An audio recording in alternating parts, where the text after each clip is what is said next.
İsmim Merve Yılmaz Bilek.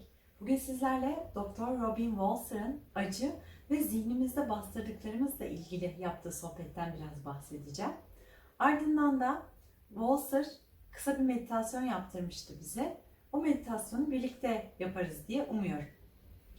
Öncelikle Doktor Robin Walser kimdir? Biraz ondan bahsedelim. Kendisi psikoterapist ve ACT dediğimiz yani adanmışlık ve kabul terapisinin kurucularından biri. Doktor Robin Walser bize şunu söylüyor. Bize sürekli acıdan kaçıp kurtulmamız gerektiğinin öğretildiğini söylüyor. Fakat insanlar olarak tabii ki biz her zaman acıdan kurtulamıyoruz.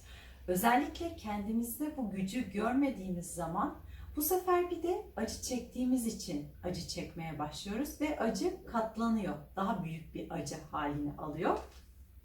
Acının üstüne acı bindirmiş oluyoruz bu şekilde. ACT dediğimiz kabul terapisinde zihnimizde kendimizle nasıl konuşuyoruz? Buna bakılıyor biraz. Zihnimizde konuştuğumuzda bize ne mesaj söylüyor zihnimiz? Bunlara bakılıyor. Ve burada sonrasında anlatacaklarım aslında ACT'ten ziyade daha önemli mindfulness'la biz bunun ilişkisini nasıl kuruyoruz? Buna biraz bakmak istiyorum. Ne kadar benziyor, nasıl aynı mantığa dayanıyor bunu anlatmak istiyorum aslında. Robin Walser şunu söylüyor. Acıyı sürekli bastırmaya çalışırsak mutluluğu da bastırmaya çalışırız. Ve acıyı minimalize ettiğimizde bu bizim yaşayacağımız mutluluktan çalıyor. Mutluluğumuz da her zaman azalır diyor. Kabul ve adanmışlık terapisi dediğimiz ACT'ta insanların kendilerini kapattıkları duygulara açtığını ve o duygularda kalabildiğimizi söylüyor. Yani o duygunun üzerini örtmüyoruz. Artık onu bastırmaya çalışmıyoruz. Tıpkı mindfulness gibi değil mi? Benim aklıma bu geldi bunu dinlediğimde. Aynı mindfulness'a benziyor. Ne yapıyoruz? Orada da o duyguyu görüyoruz. Evet, tamam, buradasın diyoruz o duyguya. Ama ona kapılıp gitmiyoruz. İyi de olsa kapılmıyoruz, kötü de olsa kapılmıyoruz. Ya da bastırmıyoruz onu. Hani yokmuş gibi davranmıyoruz. Çünkü o duygu orada. Onu görüyoruz. Sadece görüyoruz. Bir de şöyle bir şey var mesela. O duygu böyle acı, kötü, bizi aşağı çeken bir duyguysa hani niye bu duyguyu yaşıyorum diye kendimizi de yargılamıyoruz. Kendimize de o duyguyu yaşadığımız için şefkatle yaklaşıyoruz. Daha anlayışlı oluyoruz kendimize karşı. Robin farklı bir bakış açısı olarak şuna değiniyor. Hani bu çektiğimiz acının ya da duyduğumuz neşenin aslında hayatta bizim için nelerin önemli olduğunu da gösterdiğini söylüyor. Mesela derinlerdeki bir acı ya da kaybetme duygusu aslında hayatımıza yön veren değerin sevgi olduğunu gösteriyor bize. Hayatımızda neler önemli? Bunlardan bahsediyor. Sosyal kaygı mesela bunu örnek veriyor. Ait olmayı istediğimiz için birileri tarafından yargılanmadan o gruba ait olabilme isteğinden kaynaklanıyor. Bunu söylüyor. Ve şuna geliyor. Hani insan olmak nedir? Bunu soruyor. Bunun üzerinde biraz düşünelim diyor. Hepimiz düşünebiliriz şu anda. İnsan olmak ne demek? İnsan olmak tüm deneyimleri yaşamak diyor Robin Walser. Hani sadece iyi hissetmek değil ya da sadece mutlu olmak için bir şeyleri yaşamak değil. Yaşanmışlık adına hayattaki her şeyi deneyimleyebilmek. Hani bunun için geldik sonuçta hayata. Şimdi düşünün yani hepimizin hayatında var. Kendinizle, işinizle, iş arkadaşlarınızla, sevgilinizle, eşinizle, partnerinizle, çocuklarınızla inşa ettiğiniz ama bir yandan da bastırmaya çalıştığınız hepimizin duyguları var. Belki bu nedenle birçok şeye adım atamıyoruz. Hep geri planda tutuyoruz kendimizi. Mesela bir ilişkiye başlamak istiyoruz ama yaralanmaktan korkuyoruz. Kendimizi geri planda tutuyoruz. O ilişkiye giden yolu gördüğümüzde kendimizi hemen geriye çekiyoruz. Ya da yeni bir işe başlayacağız veya proje sunumumuz var. Ama almıyoruz onu çünkü kendimize güvenmiyoruz. Ya reddedilirsem, ya beğenilmezse proje, ya işte rezil olursam, işimden olursam gibi. Ya da yeni bir şehre taşınmak istiyoruz ama cesaret edemiyoruz. Ya umduğumu bulamazsam diye. Yani hep yaşamadıklarımız üzerinden kendimizi suçluyoruz. Bunları yaşayamadığımız için de cesaret edemedim, işte başlayamadım bir ilişkiye. Değiştiremedin şu şehri, yine bu şehirde kaldın. Yani böyle bunlar üzerinden kendimizi suçluyoruz. İşte o zaman acı ve ızdırap başlıyor bizim için. Şimdi buradaki mesele korkuyla yaşamak. Yani korku kaybolmuyor. Korku hep var, orada duruyor. O yeni şehre taşınma düşüncesi geldiğinde evet, korkuyu gördük, korku orada var. Ama biz o korkuya kapılmıyoruz. Yani bizi yönlendiren korkumuz olmuyor bu noktada. Biz ona yön veriyoruz. Evet, seni gördüm ama ben o şehre taşınacağım. Cesaret ediyorum burada. Sen yine orada durabilirsin ama ben deneyimlemeyi seçiyorum bu yolu diyerek o yolda yürüyoruz. Yani o korkuyla ilişki kurma biçimimiz değişiyor. Korku bizi yönlendirmiyor bu noktada. Yine nereye geldik burada? Mindfulness'a geldik. Korku geldiğinde bedenimizin, hislerimizin, duygularımızın bunların farkına varıyoruz.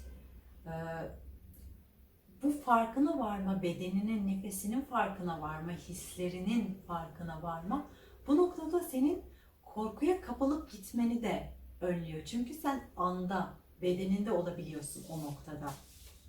Ona yargısızca yaklaşabiliyorsun. Sürüklenmiyorsun götürdüğü yere. Gelecek ve geçmiş duygularına kapıldığımızda, işte geçmişin bize yön verdiği tecrübelere baktığımızda ya da gelecekte olabilecek senaryoları düşündüğümüzde o anda ne oluyor? Onu fark edemiyoruz ne yazık ki. Oysa tek an şu an, yaşadığımız şu an. Ve bizi bu anda tutan şey nefes. Çünkü nefes, bakın, bir alın verin, bir deneyin.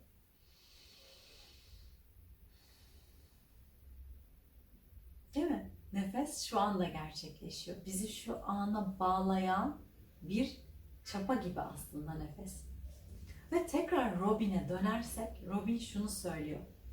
Yani hepimiz 4-5 yaşına kadar artık bu kötü çocuk olma adı altında, bu kavramın adı altında öğrenebileceğimiz her şeyi öğrendik. Ve kişiliğimiz işte şu anki Merve, o 4-5 yaşındaki Merve ile oluştu aslında.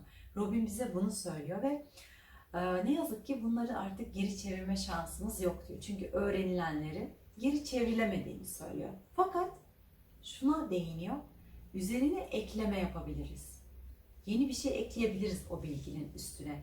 Bu da bizi o anla, alanla mücadele etmek yerine yine kurduğumuz mücadeleyi, ilişkiyi değiştiriyor. Tıpkı hatırlarsanız bir önceki videoda Eckhart Tolle'nin var olma üzerine anlattıkları gibi. O da ne diyordu?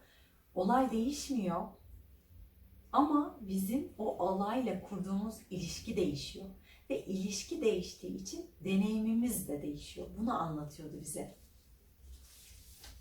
Robin de benzer bir şekilde mücadele ettiğimiz şeyin bizim bir parçamız olduğunu söylüyor aslına bakarsak. Ama bizi tanımlamadığını söylüyor. Bu çok önemli. Yani ben bu beden değilim sadece. Hani bedenimle barışık değilsem, onu sevmiyorsam, ben bu beden değilim. Bundan ibaret değilim. Bu beni tanımlamıyor. Sadece bu dünyada hayat geçirebilmem için, bu dünyayı deneyimleyebilmem için geldiğim bir kap, bir araç.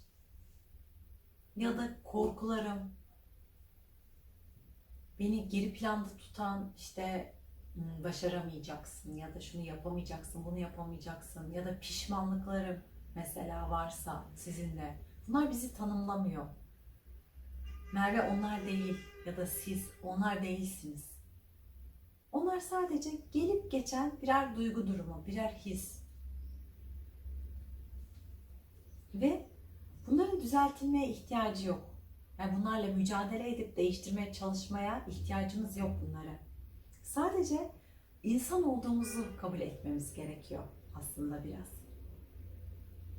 Kendimizle kurduğumuz ilişkiyi ancak bu şekilde değiştirebiliriz. Bunu söylüyor. Hani hep daha güzel olmak için, daha başarılı olmak için, daha cesur olmak için, daha kabul edilebilir olmak için toplumda, genel insanların arasında hep daha fazlası olmak için uğraşıyoruz, değil mi?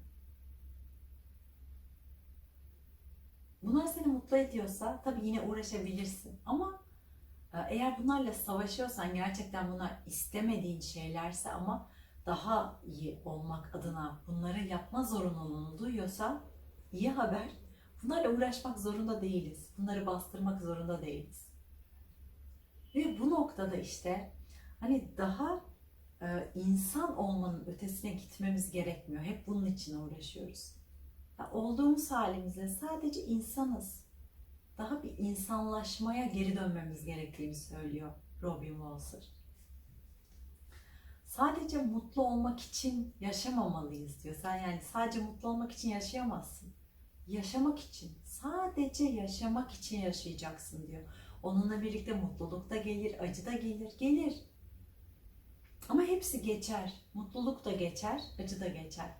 Düşünsene, en mutlu olduğun anı düşün şimdi mesela. Geçti bitti değil mi? O anda değilsin şu anda. Ya da en böyle acı yaşadığın, yerin dibine girdiğin, işte bir de artık kalkamam buradan dediğin noktayı düşün. Geçti bitti değil mi o da? O yüzden hani mindfulness'ta da Buda'nın öğretilerinde de hep bulut örneği veriliyor. Düşüncelerimiz, gelen hisler hep bulutlar gibi. Yani bir an var, bir an yok. Geçici. Bunların geçici olduğunu bilirsek aslında yaşadığımız deneyimin de geçici olduğunu biliriz ve o deneyimler savaşmaya çalışmayız. Olduğu gibi kabul ederiz onu. Robin yaptığımız şeylerin de değerlerle ölçüldüğünü söylüyor. Yani eğer sevgi senin değerinse, çok kaygılı, öfkeli, sinirli olduğun durumda da yine o sevgi seni yönlendirir diyor. Dolayısıyla o zaman çok böyle yakıp yıkıp dökmek yerine sevgiyle hayal edip yine öfkeni de kızgınlığını da o sevgi üzerinden dile getirirsin diyor. Yani bunun için her gün yeni bir güne başlarken niyetimizi ortaya koymanın öneminden bahsediyor. Kendine sor her gün. Bugün hangi niyetle yaşamak istiyorum? Bugün hangi değerle hayatıma yön vermek istiyorum? Bu çok önemli. Hani sıkışıp kaldığımızda, çaresiz hissettiğimizde belki bu değer aklımıza gelirse, ya evet benim değerim sevgiydi. Şu an sevgi yolunda olmam gerekiyor. Evet, öfkeli de olabilirim ama benim değerim sevgi. Kendimize belki bunu hatırlatabiliriz. Yani bunlar belki kolay şeyler değil, zor, arada insanın bocalamasına da neden olabiliyor ama birer ipucu bizim için. Hayatı nasıl daha kolay hale getirebiliriz? Kendimizi nasıl kabul edebiliriz? Daha şefkatli olabiliriz. Öncelikle kendimize karşı. Bunlar için küçük birer ipucu aslında. Ve bu değeri belirlediğinde bile zihin yine seninle sürekli konuşacak. Çünkü bu zihin hiç susmaz. Ve seni vazgeçirmeye çalışır bu niyetinden. Eckhart Tolle diyordu ya, geçmişimiz, çocukluğumuz, travmalarımız, bunların hepsi bizi şartlandırdı ve konuşan, hani kendi kendimize konuştuğumuzu zannettiğimiz o ses aslında bizim sesimiz değil, bu şartlandırılmış zihnimizin sesi. İşte o ne diyordu o noktada? Eğer dışarıdan zihnimize bakabilirsek onun bizi olmadığını, şartlandırılmış olduğumuzu görürüz ve var olma başlar diyordu. Çünkü günümüzün çoğu o zihinde geçiyor. Walser da bundan bahsediyor hep. Şimdi dünyayı iki türlü bilme şeklimiz olduğunu anlatıyor. Biri zihinle bilmek. Evet, bu çok değerli ama değerle hayatımıza yön verdiğimizde az önce bahsettiğimiz gibi bu bize pek yardımcı olacak bir bilme şekli değil. Bir de deneyimle bilmek var. Bizler insanlar olarak böyle kalbi, duyguları olan varlıklarız ya. O yüzden bu değerle yürüdüğümüz yolda bu deneyimle bilmek bize çok yardımcı oluyor. Çünkü kalpten geliyor, şuradan geliyor. Ve zaten bilimsel artık araştırmalar bunu kanıtladı. Beynimizden önce kalbimiz olayları hissediyor ve beyne sinyal yolluyor. Eğer biz bunun farkında olursak, şu kalbimizden gelen sesin farkında olursak, sezgilerimizin farkında olursak, bedenimizde o olayı, hisleri, hani bize iyi mi gelecek, kötü mü gelecek, tehlikeli mi, tehlikesiz mi? Zaten beden bize bunun sinyallerini veriyor. Kalpten gidiyor ona sinyal. Ama işte sezgilerimizi dinlemeyi unuttuk hepimiz. Zihnin böyle o kadar değerli olduğu öğretildi ki bize, kalbin önüne o kadar geçti ki zihin, artık kalbimizi unuttuk, susturduk. Ve işte zihin sürekli konuşmaya başladı artık. Biraz o unuttuğumuz noktaya geri dönersek, deneyimleyebilmek işimize yarayacak. Ve hani gerektiğinde bu iki bilme şekli arasında tabii ki geçiş yapmak önemli. Çünkü deneyim geçici. Hani onunla savaşmamıza gerek yok. Bize bunu anlatacak bu iki şekil arasında geçiş yapabilirsek. İşte utandığımızda, sinirlendiğimizde, kötü şeyler yaşadığımızda fizyolojik belirtiler oluyor değil mi? Mesela terliyoruz, işte yüzümüz kızarıyor, kalp atışlarımız hızlanıyor hemen. Bunun belirtilerini bedenimizde hissediyoruz.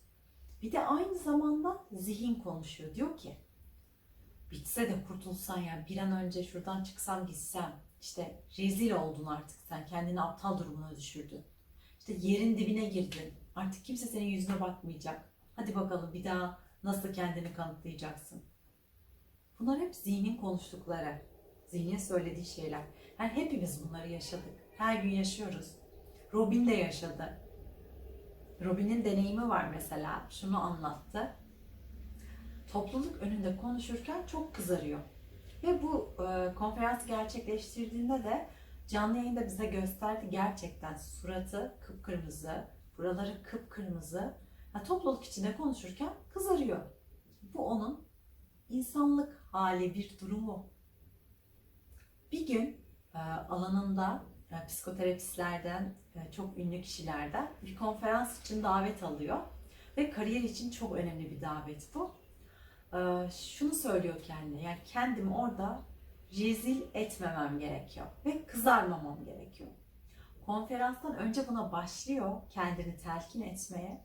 Konferans sırasında konuşurken sürekli kızarmamam lazım, kızarmamam lazım, kendine bunları söylüyor.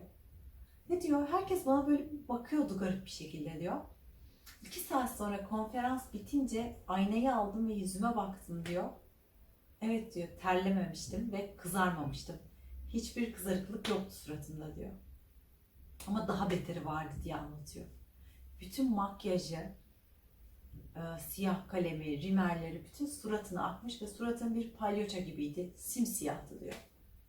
Yani kendisini o kadar şartlamış ki, o kadar kasmış ki vücudunu, artık vücut o kızarma tepkisini veremediği için farklı bir şekilde o tepkiyi vermek zorunda hissediyor kendini ve yüzü terleyerek bütün makyajını akıtıyor. Ve diyor, rezil oldum, yerin dibine girdim, bir daha beni hiçbir konferansa çağırmayacaklar, kariyerim bitti diye düşündüm diyor. Ama bitmedi. Yani diyor, zihnin söyledikleri her zaman deneyimimizle örtüşmeyebilir diyor. Ve artık ben bunun benim bir insanlık durumum olduğunu kabul ettim. Benim bedenim böyle tepki veriyor. Bu gayet normal bir durum. Bunu bastırmam gerekmiyor dedim diyor. Ve bize konferansta bunu anlattı. O kıpkırmızı suratıyla bize bunu anlattı.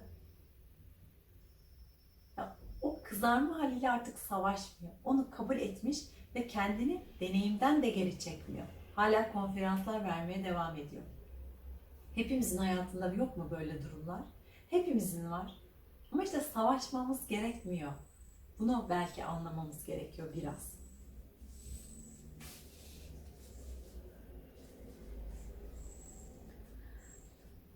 Zihnin söyledikleri bir yere gitmiyor. O yine hep var. Yine söylüyor Robin'e kızarmaman gerekiyor diye. Ama artık biz o düşünceyi görebiliyoruz. Çünkü zihnimize dışarıdan bakıyoruz. Düşünceyi görüyoruz ve onu yaşamak zorunda olmadığımızı biliyoruz. Hani acıyı sıkmadan olduğu gibi ortaya bırakıyoruz o noktada. Özgürlük halini seçebiliyoruz. Yani deneyimden kaçmak yerine o deneyimi yaşayacağım deyip özgürlük yolunu seçebiliyoruz. Farkındalık mindfulness'la da nefesimize, bedenimize, hislerimize merakla yaklaştığımızda, onu şefkatle karşıladığımızda o duyguyu görüyoruz. O kötü his. Kötü his diyoruz biz ona, gelme diyoruz. Belki gelmesini istemiyoruz ama şimdi düşünsene, o hissin belki gelmekten başka çaresi yok. O çocuk senin yaşadığı bir travmadan kaynaklanıyor. Belki sınıfta, tahtada yanlış cevap verdiği için öğretmeninden yaşadığı bir azarlanmanın sonucu. Şu an bile geliyor o duygu. Ya da çok sevdiği birisi tarafından terk edilmenin getirdiği bir duygu. Bu çocuk onu yaşamış. Şimdi sen nasıl dersin o çocuğa o duyguyu getirme diye? O çocuk senin içinde hala. Ama sen büyüdün. Artık o çocuk değilsin. Evet, onu içinde taşıyorsun. Ama onun bakamadığı gibi bakabiliyorsun dışarıda. İşte o yüzden o his geldiğinde bu çocuğu hatırla. Evet, senin bunu yaşamaktan başka şansın yoktu diyebilirsin ona. Ama benim var. Tamam, ben seni görüyorum, buradasın. Ama ben büyüdüm artık, deneyimime devam edeceğim. Bunu diyebiliyoruz mindfulness'la, şefkatle yaklaştığımızda kendimize. Ve özgürlüğü elde edebiliyoruz böylece. Şimdi isterseniz Robin'in yaptırdığı meditasyonu yapalım birlikte. Güzel bir deneyimdi. Gözleriniz kapalı da olabilir, açık da olabilir. Ama ben yaparken genelde gözümü kapatmayı tercih ediyorum. Çünkü görselleri daha kolay hayal edebiliyorum ama belki seni rahatsız ediyordur gözünü kapatmak. Açık olsun, hiç problem değil. Şimdi gözünüzü kapatıp ya da açıp nasıl isterseniz birkaç derin nefes alalım.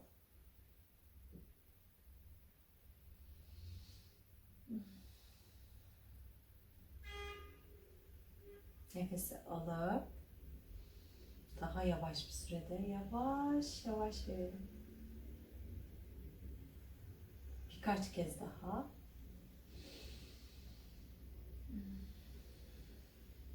Böylece bedeni rahatlayacak.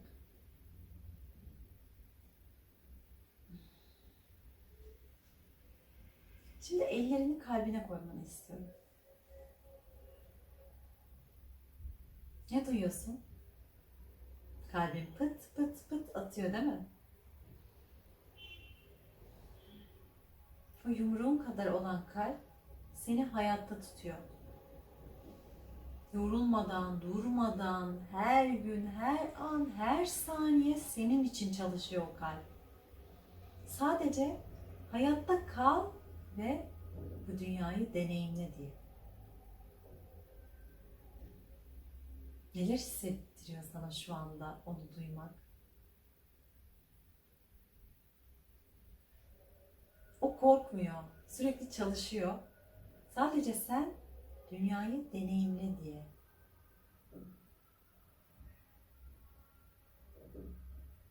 Şimdi anılar havuzundan çok mutlu olduğun bir anı seç kendine. Bak bakalım havuzda neler var. İçlerinden birini seç.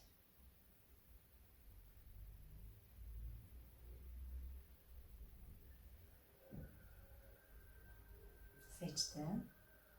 Evet, bak bakalım o anıya. Neredesin?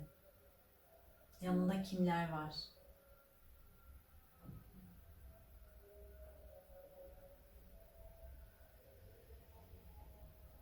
O anıyı yaşa. Nasıl bir duygu bu? Tekrar orada olmak nasıl? Çok mutlusun değil mi? Evet. En güzel anı seçtin çünkü.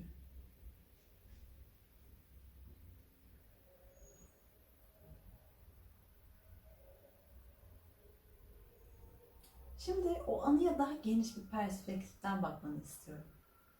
Evet, mutluluk var orada. Ama acı yok mu? Hiç acı yok mu o anıda? Kırgınlık yok mu hiç? Belki bu eski bir ilişki. Belki çok sevdiğin ama kavgalı olduğun birini görüyorsun ya da bir kaybını görüyorsun ama o an en güzel anın oydu.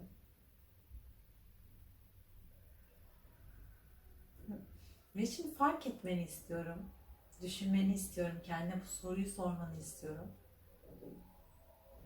Eğer bu acıdan kurtulma olasılığın olsaydı, bu acıyı, bu mutluluğu hiç yaşanmayacak olmasına rağmen bırakır mıydın?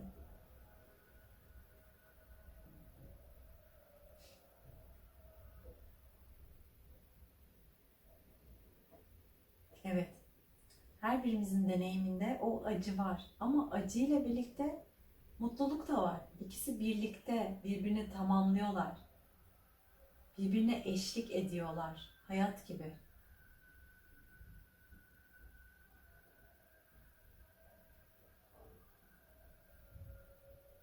Evet, birçoğumuz o acıyı da yaşadı.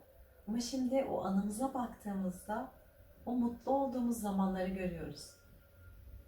Şimdi eğer bu anı mesela kaybettiğin biriyle ilgiliyse, o acıyı yaşadıysan o kayıptan sonra, bu acıyı yaşamamak için onu sevmemeyi tercih eder miydin? Ya da eski bir ilişki, o yaşadığın mutlu günleri düşün.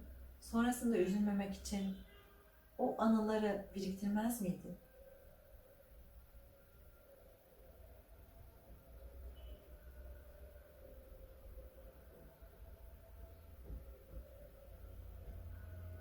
Şimdi nefesinin farkında olarak birkaç derin nefes al.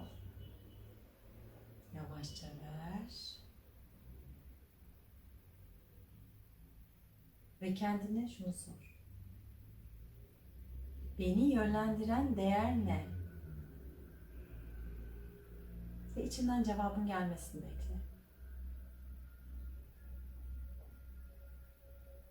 Hayatta seni yönlendiren değer ne?